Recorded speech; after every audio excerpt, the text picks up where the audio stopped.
नमस्कार लाडक्या बहीण भावांनो. लाडक्या बहिणींसाठी आणि शेतकऱ्यांसाठी एक महत्वाची खुशखबर आहे की शेतकऱ्यांना एकत्रितपणे 6,000 रुपये पीएम किसान आणि नमो शेतकरी योजनेची जमा व्हायला सुरुवात झालेली आहे. सोबतच पीक विमा जो काही आहे हेक्टरी 17,500 रुपये हे मिळायला सुद्धा सुरुवात झालेली आहे.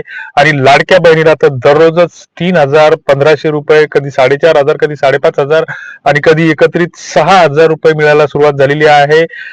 अलीकडच्या या आठवड्यात तर लाडक्या बहिणींसाठी पुन्हा एक नवीन खुशखबर आलेली आहे की 6,300 रुपये बऱ्याच बहिणींच्या खात्याला जमा झालेले आहेत. विशिष्ट 12 जिल्ह्यामध्ये किंवा 13 जिल्ह्यांमध्ये हे पैसे जमा झालेले आहेत, किंवा या 12 बँकांना सरकारने आदेशच सोडलेले आहेत, किंवा 7 बँकांना कधी कधी सरकार आदेश सोडतं, कधी कधी विशिष्ट जिल्ह्यांसाठी सरकार आदेश सोडतं, कधी रात्री उशिरा सरकार GR काढतं. तर ह्या अशा ज्या काही बातम्या असतात, तर ह्या अशा बातम्या देणारे जे काही चॅनल किंवा न्यूज पोर्टल असतात, तर हे फडतास असतात, म्हणजे फालतू असतात. असे जर तुमच्याकडे सबस्क्राईब असतील तर ते तुम्हाला ठेवायचे नाही ठेवायचे हा तुमचा प्रश्न आहे. अशा फालतूपणाच्या ज्या बातम्या असतात तर त्या दिशाभूल करणाऱ्या बातम्या असतात, खोट्या असतात, धांदात खोट्या असतात. आणि मग ह्या कुठेतरी फक्त बातम्यांचा आशय घेऊन ह्या कुठेतरी तुमची आमची इमोशनल ब्लॅकमेलिंग करण्यासाठी ह्या बातम्या अशा प्रसारित करतात.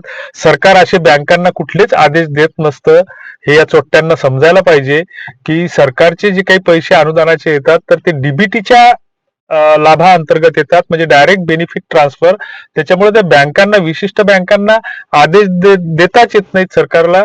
कारण जे काही डीबीटी अंतर्गत जे पैसे, बऱ्याचदा आपण स्टेट बँकेचं खातं त्याला जोडतो आणि पैसे निघतात आपले फिनकेअर किंवा मध्ये एअरटेल मध्ये, कारण ते डीबीटी अंतर्गत आधार लिंक वर त्या खात्याला गेलेले असतात ते. आणि आपण शोधत बसतो की माझे पैसे आले नाही, माझे पैसे आले नाही. तर अशा चुकीच्या बातम्यांवर विश्वास ठेवू नये.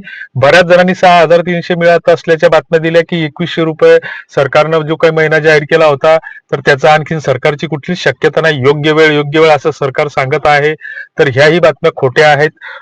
लाडक्या बहिणीच्या संदर्भात जे काही आहे, तर डिसेंबर महिना आता जवळपास संपलेलाच आहे आणि जानेवारीच्या पहिल्या आठवड्यामध्ये किंवा संक्रांतीपूर्वी लाडक्या बहिणींना एकत्रित 17वा आणि 18वा हप्ता मिळण्याची शक्यता निर्माण झालेली आहे, किंवा सरकारी सूत्राकडून तशी माहिती येते आहे समोर. याबाबतची अधिक माहिती घेण्यासाठी तुम्ही ज्या काही सरकारची काही जे अधिकृत वेबसाईट आहेत, महाराष्ट्र.gov.in या संकेतस्थळाला भेट देऊन आपण त्या ठिकाणी अधिकृत माहिती घेऊ शकता, किंवा सरकारचे परिपत्रक त्या ठिकाणी पाहू शकता.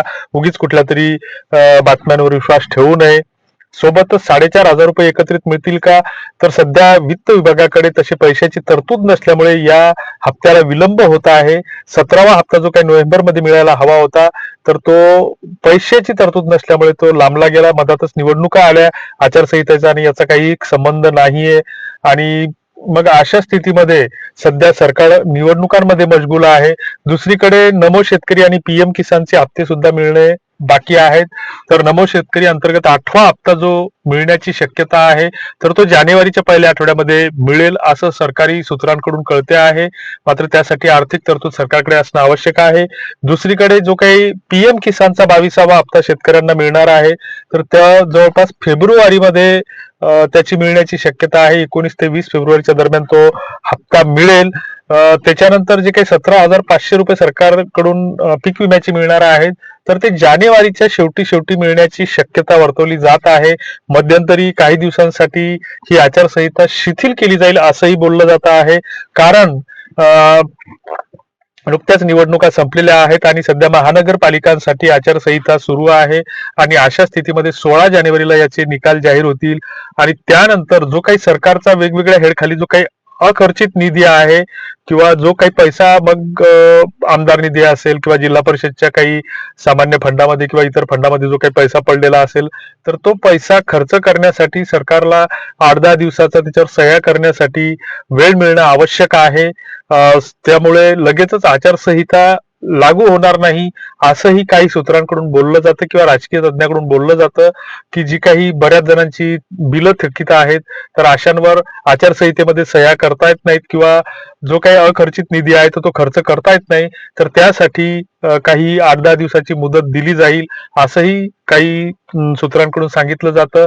तर तेव्हा अशा चुकीच्या बातम्यावर, खोट्या बातम्यावर विश्वास न ठेवलेला बरा.